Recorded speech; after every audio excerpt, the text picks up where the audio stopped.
हाल है? तो तू पहचानता ही नहीं गूगल भाई, तो रिकॉर्डिंग वाली तो लिखा लेना। जिसमें मेरे धक्के चढ़ गए ना, तुम में से कोई भी तेरे आसपास के नजदीक के या तेरे परिवार के, तो मैं सारों को चबा जाऊंगा। और ये मेरी रिकॉर्डिंग कर लेना, बाद में केस करने में आसानी होगी तुमको। ये बाबूजी आपको किसी ने गलत नंबर दे देता है, मैं तो छोड़ चुका हूँ सारे काम ही।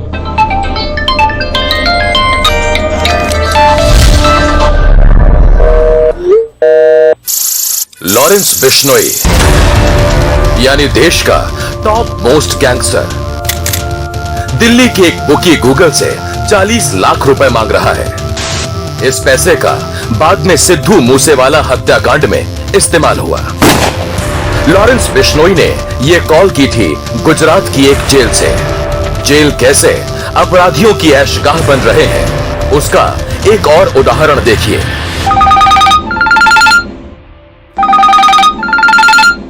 बहुतों की बातें, तेरा माँ बाप दिल्ली में रहे, तू दुबई में रहे। दुबई कोई ब्रह्मांड के बाहर नहीं है, इसी आकाश गंगा में रहता है ना तू। तुम्हारे हाथ भी बहुत लंबे हैं, तू इवन ग्रह छोड़ के भी जाएगा ना, मंगल ग्रह पे भी ढूंढ लूं तेरे को। फोन कर अभी के अभी। जेल से गवाहों को धमकाने और जबरन वसूली की बढ़ती घटनाओं के बारे में सुनकर दिल्ली हाई कोर्ट गंभीर है। नौबत ये आ गई कि कोर्ट को कहना पड़ा कि जो न्यायिक प्रणाली की आंखें और कान है और किसी आरोपी को उसके अंजाम तक पहुंचाने का एकमात्र साधन है, उन्हें इस तरह की धमकियां बड़े गंभीर सवाल खड़ा करती हैं। मकोका के तहत दर्ज मामलों में गवाहों से 1 महीने के अंदर पूछताछ की जानी चाहिए और बिना रुकावट के मामलों की सुनवाई जारी रहे।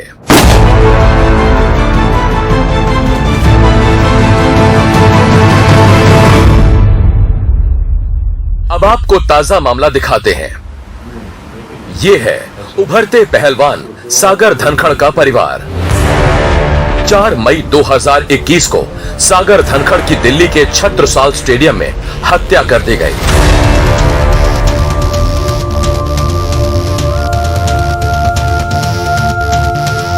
हत्या का मुख्य आरोपी है 2 बार का ओलंपिक पदक विजेता अंतर्राष्ट्रीय पहलवान सुशील कुमार।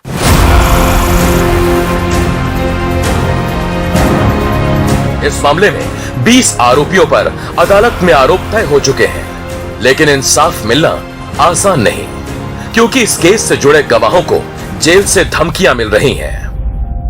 इस समझौते के लिए दबाव बनाया जा रहा है। कभी किसी रिश्तेदारों के थ्रू, तो गवाह है, एक गवाह था, उसके खिलाफ 2 मुकदमे दर्ज करवा दिए।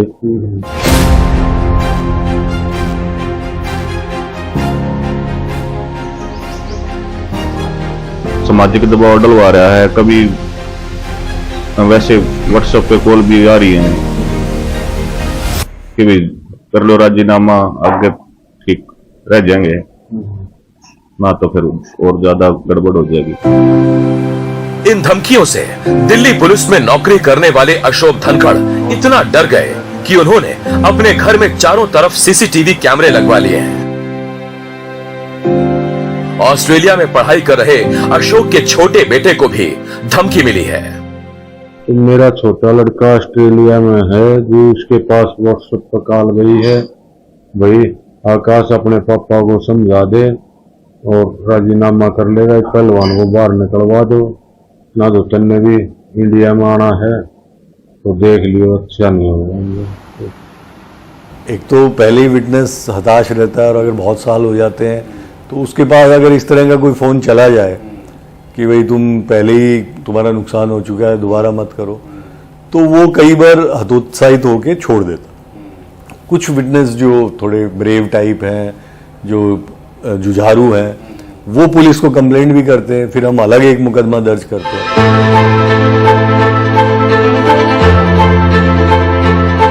हम आपको एक ऑडियो कॉल सुनवाते हैं जिसमें कैलिफोर्निया में बैठा गैंगस्टर अक्षय सोनीपत के एक प्रॉपर्टी डीलर को फोन कर रहा है।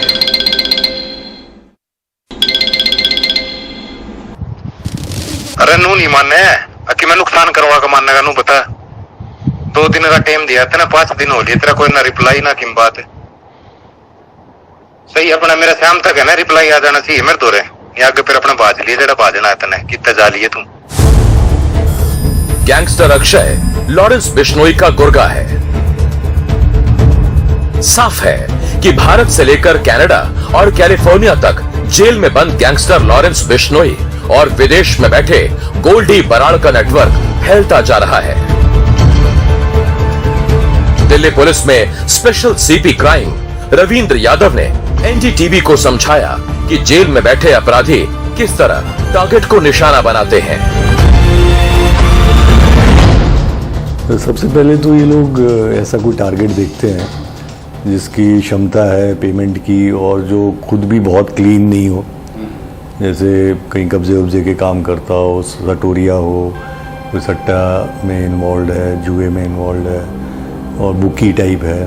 तो ऐसे लोगों को ये आइडेंटिफाई करके और फिर उनसे कोई फ़ोन कॉल के ज़रिए या कोई पत्र के ज़रिए एक्सटॉर्शन की डिमांड करते हैं। और वो रिस्पॉन्स उसका अगर कोऑपरेटिव होता है इनके हिसाब से कि वो कुछ देने को तैयार है, उसमें बार्गेन होता है, नेगोशिएशन होता है, तब तो ये लोग उसको आगे छोड़ देते हैं या उससे कोई मंथली टाइप कुछ बांध लेते हैं। वरना फिर ये उसको धमकाने के लिए जो इनके बाहर लड़के हैं वो शूटर ढूंढते हैं। शूटर भी बाद की स्टेज में आता है जब एक्चुअल में कुछ करना हो।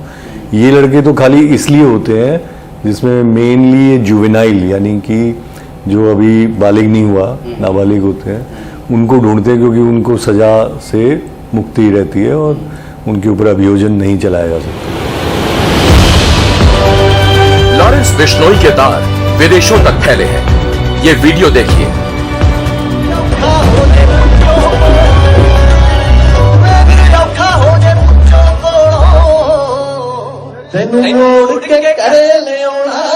लॉस एंजलिस में पंजाबी गायक करण औजला के पार्टी में लॉरेंस का भाई अनमोल बिश्नोई डांस करता नजर आ रहा है।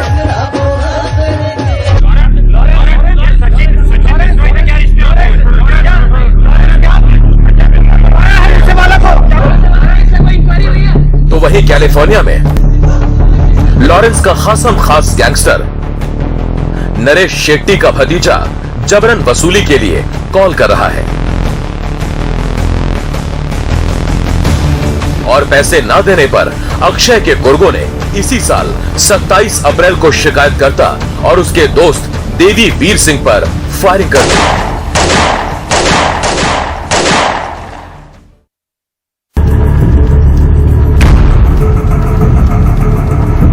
इसके बाद दिल्ली पुलिस की क्राइम ब्रांच ने लॉरेंस बिश्नोई, गोल्डी बराड़, संपत नेहरा, काला जठेड़ी और नरेश शेट्टी गैंग के अलग अलग 3 मॉड्यूल के 8 बदमाशों को पकड़ा। ये सभी दिल्ली के अलग अलग इलाकों में फायरिंग कर जबरन वसूली में लगे थे। खास बात यह है कि जबरन वसूली की साजिश जेल में रची गई थी। अब सवाल यह है कि देश की जेलों से ये खेल कैसे हो रहा है। आखिर कैसे इनके पास फोन पहुंच रहा है, कौन पहुंचा रहा है, कैसे बाहर किसी कारोबारी की खबर अंदर पहुंचती है, और जब बार बार जेल से अपराध हो रहा है तो ये रुक क्यों नहीं रहा। सुनिए Ravindra Yadav, special CP crime से। तो अंदर वाले लड़के हैं, उनके पास वो कभी गवाही पे जा रहे हैं कोर्ट में, कभी कहीं जेल कोई वहाँ पे मिलता है, वो इनको सुराग दे देता था कि भाई उसका काम अच्छा चल रहा है।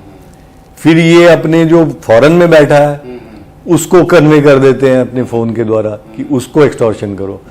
खुद डायरेक्टली नहीं करेगा वो जेल के अंदर से, क्योंकि वो जो वर्चुअल नंबर आएगा फॉरेन वाला उसको ट्रैक करना मुश्किल होता है, उसके खिलाफ एविडेंस लाना मुश्किल है। तो उस सब का ये फ़ायदा उठाते हुए उसको पास ऑन कर देगा इन्फॉर्मेशन, फिर वो वहाँ से एक्सटॉर्शन कॉल करेगा और साथ में इन लड़कों को रिक्रूट करवाएगा रिक्रूटर के थ्रू, अगर वो कोऑपरेट नहीं कर रहा उनके हिसाब से। तो वो पूरा एक सिस्टम इस तरह से सेट है, लेकिन उसमें जो मोटा पैसा है वो सारा फॉरेन में ही हवाले के थ्रू जाता है। तो सारा फायदा उस आदमी को हो रहा है जो वहाँ पहुँच गया है फॉरेन। यहाँ के जो लड़के हैं वो तो अपनी ज़िंदगी खराब कर रहे हैं।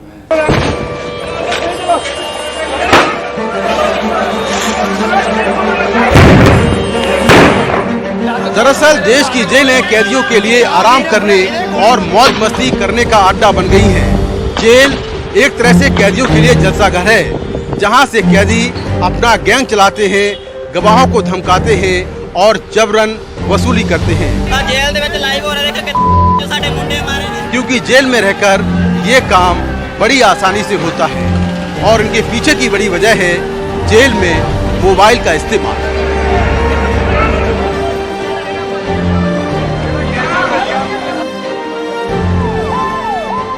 उनको मेन इंटरेस्ट होता है कि मोबाइल उनके पास बाई हुक और बाई क्रूक पहुंचे और मोबाइल पहुंच भी जाता है। जब इनके पास मोबाइल पहुंच जाता है, इसके मल्टीपल यूजेस होते हैं। एक तो जैसे मैंने आपको बताया एक्सटॉर्शन, तो ये करते हैं एक्सटॉर्शन करते हैं। दूसरा अपने गैंग वगैरह को बढ़ाने के लिए अपने गैंगस्टर से जो है रेगुलर ये बातचीत करते रहते हैं। और जो सबसे ख़तरनाक बात होती है वो ये है कि ये अंदर वीडियो बनाते हैं। वीडियो का बनाएंगे कि 7-8 प्रिजनर बैठे हुए हैं, नॉनवेज खा रहे हैं या कोई शराब जैसी चीज़ दिखा के उससे दिखा रहे हैं कि हम जेल में मज़े मार रहे हैं, शराब भी पी रहे हैं, नॉनवेज भी खा रहे हैं, पूरे मज़े मार रहे हैं। और ये एक तरह का मैसेज देते हैं कि बाहर पब्लिक को, पब्लिक एट लार्ज, कि तुमने हमें जेल में भेज दिया तो देख लो हम जेल में भी मज़े मार रहे हैं।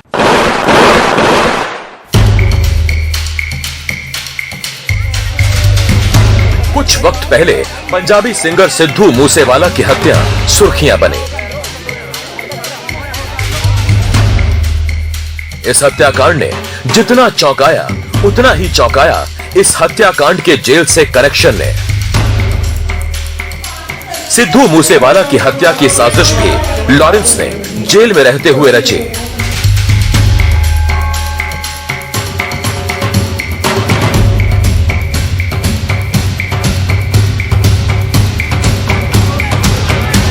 जेल में बैठकर वो सिग्नल ऐप और व्हाट्सएप कॉल के जरिए लगातार कनाडा में गोल्डी बराड़ और साजिश में शामिल लोगों के संपर्क में था।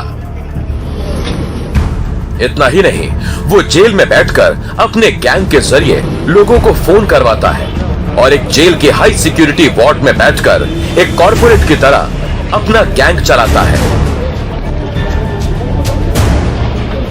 उसका जबरन वसूली का सालाना टर्नओवर करोड़ों में है। जेल से कारोबारियों को धमकियों का एक उदाहरण देखिए। गैंगस्टर बिश्नोई ने पंजाब के एक कारोबारी को यह धमकी भरा कॉल किया था। हेलो हेलो, अगलन क्या हाल है? मैं क्या मैं ठीक। कौन? भाई मैं लॉरेंस का भाई बोल रहा हूँ, करण जी बोल रहा हूँ। भाई का मैसेज है। मैं क्या भैया कौन बोल रहा है? भाई लॉरेंस गूगल कर लियो, लॉरेंस बिश्नोई उसका भाई बोल रहा हूँ। मैं क्या भाई, हाँ भाई की तरफ से मैसेज है। मैं क्या सेवा लगी है, मैं क्या सेवा कर दियो। कितने की? कितने की भैया? क्या ये लिखा है आपने? मेरे को तो समझ ही नहीं आ रहा। कितने की भाई? अच्छे पैसे बना रहे हो तुम ना भैया। हम कहाँ अच्छे पैसे बन रहे हैं? गलत किसने आपको बोल दिया है?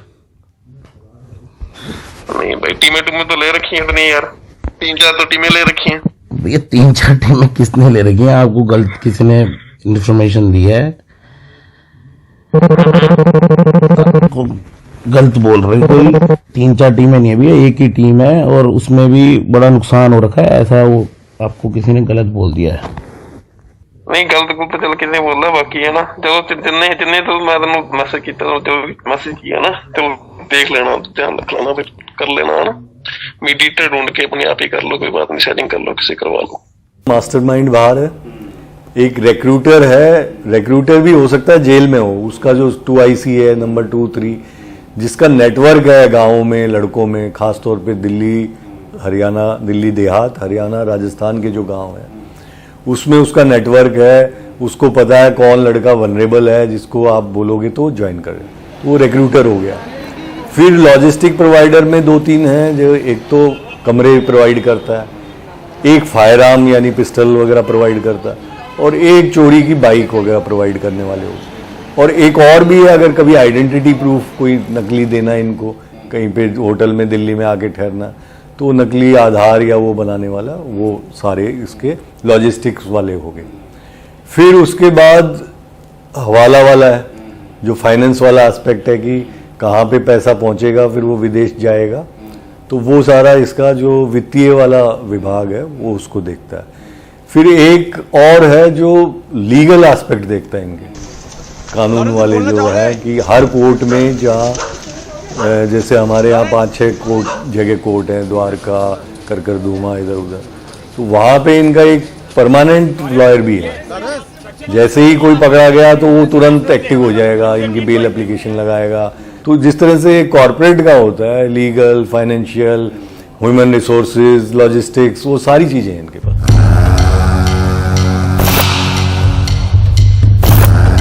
दिल्ली के दो नामी और एक दूसरे की जान के दुश्मन टिल्लू ताजपुरिया और जितेंद्र गोगी की हत्या की साजिश जेल में ही रची गई। मैं जितेंद्र गोगी सेंटर कर रहा हूँ और दिल्ली पुलिस के सामने गुड मोहम्मद कासम एमडी के अंदर, ठीक है, हमें चारों तरफ से घेर लिया और मेरा इनकाउंटर हो सका, इसलिए मैं सेंटर कर रहा हूँ, ठीक है। साल 2021 में टिल्लू ताजपुरिया के शूटर्स ने रोहिणी कोर्ट में गोगी की हत्या कर दी।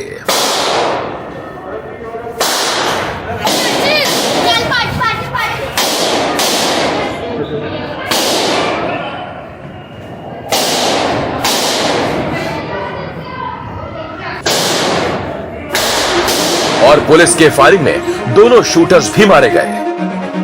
पूरा ऑपरेशन जेल में बैठा टिल्लू ताजपुरिया फोन से अंजाम दे रहा था। इसके बाद 2 मई 2023 को गोगी गैंग ने तिहाड़ जेल के हाई सिक्योरिटी वार्ड में मौजूद टिल्लू ताजपुरिया को 100 से ज्यादा बार चाकुओं से गोदकर उसकी हत्या कर दी। सभी हमलावर जेल में एक दूसरे से फोन पर संपर्क में थे। जेल प्रशासन कई बार गैंगस्टर्स के पैतरों के सामने खुद को मजबूर पाता है।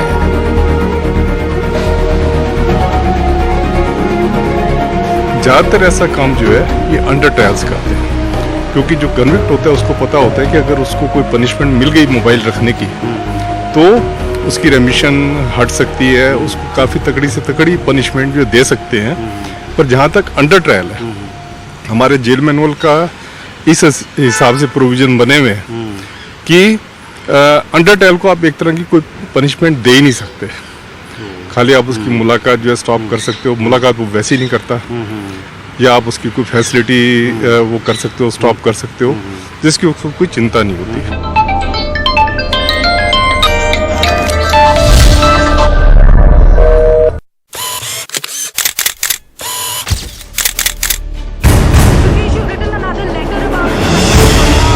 जेल से हाई प्रोफाइल लोगों को टारगेट करने का एक और उदाहरण है सुकेश चंद्रशेखर का केस।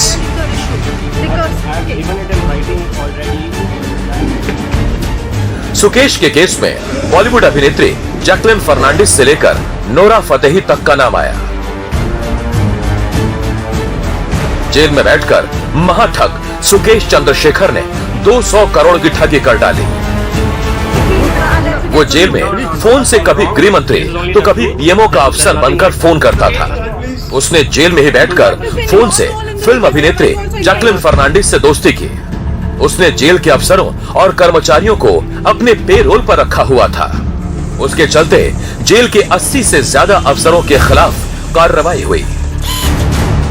ये हाई सिक्योरिटी वार्ड मुझे याद है कि हाई सिक्योरिटी वार्ड जब 95 में बने थे, उस टाइम पे यही था कि हाई सिक्योरिटी वार्ड प्रिजनर्स को बिल्कुल सेक्लूड कर देंगे आम प्रिजनर से। जो फर्स्ट टाइम ऑफेंडर है उससे जो हैबिचुअल है वो अलग हो जाएंगे। पर अब आप देखें आज की डेट में ये स्टेटस सिंबल बन गया। जो गैंगस्टर हैं जब हाई सिक्योरिटी वार्ड में रखते हैं तो उसको लगता है कि उसके स्टेटस के हिसाब से उसको ट्रीटमेंट मिल रही है, और हाई सिक्योरिटी वार्ड में ही आपको सबसे ज्यादा मोबाइल फोन मिलेंगे। एक और हाई प्रोफाइल केस देखिए। बेलगांव जेल में बंद गैंगस्टर जयेश पुजारी ने फोन पर जनवरी 2023 को केंद्रीय मंत्री नितिन गडकरी को धमकी दे डाली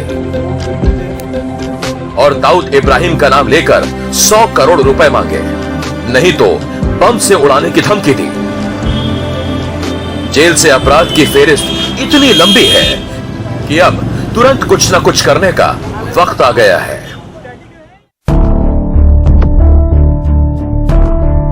नीरज बवानिया, रोहित मुई, टिल्लू ताजपुरिया, योगेश टुंडा, दिनेश कराला, गोगी, लॉरेंस बिश्नोई, जग्गू भगवानपुरिया, हाशिम पाबा, नासिर, कपिल सांगवान, काला जठेड़ी जैसे गैंगस्टर या खुद तिहाड़ में हैं या फिर उनके गैंग के लोग हैं। तिहाड़ जेल में 23 नवंबर 2022 से 23 अगस्त 2023 तक 1019 फोन बरामद हो चुके हैं। इसमें सबसे ज्यादा 223 फोन जेल नंबर 8 और 9 में बरामद हुए, जिसमें सबसे हाई प्रोफाइल कैदी रहते हैं, और सबसे कम 33 फोन जेल नंबर 2 में बरामद हुए। राम राम भाइयों, जय भिखारी। मैं सचिन पिवानी, ठीक है। ये जग्गू के बंदे थे, ये जो गुंडे थे ना, जो जग्गू भगवानपुरिया को बाप मानते थे कि दिक्कत यह है कि जेल प्रशासन के लिए जेल में फोन का इस्तेमाल रोकना मुश्किल हो रहा है। ओ मोना, ठीक है, ये अपना भाई है। जैमर तो लगे हुए हैं, पर प्रिजनर हमारे से ज़्यादा फास्ट है। जैसे अगर आपके पास जैमर लगे हुए 3G 4G के, उनके पास मोबाइल है 5G के, जिसके ऊपर की जैमर इतना इफेक्टिवली काम नहीं करता। दूसरा क्या होता है, जैमर जो है वो एक राउंड शेप में जो है काम करता है, घूमता है। उसमें एक स्पेस ऐसा होता है जिसपे कि जैमर का कोई इफेक्ट नहीं होता। जैसे कई सारे अपने जैमर लगे हुए हैं, तो वो अपने राउंड उसमें करके कवर करके वो ज़्यादातर एरिया तो कर लेंगे कवर, पर कुछ एक एरिया होता है जिसमें कि वो काम नहीं करते, उस चीज़ का फ़ायदा उठाते हैं।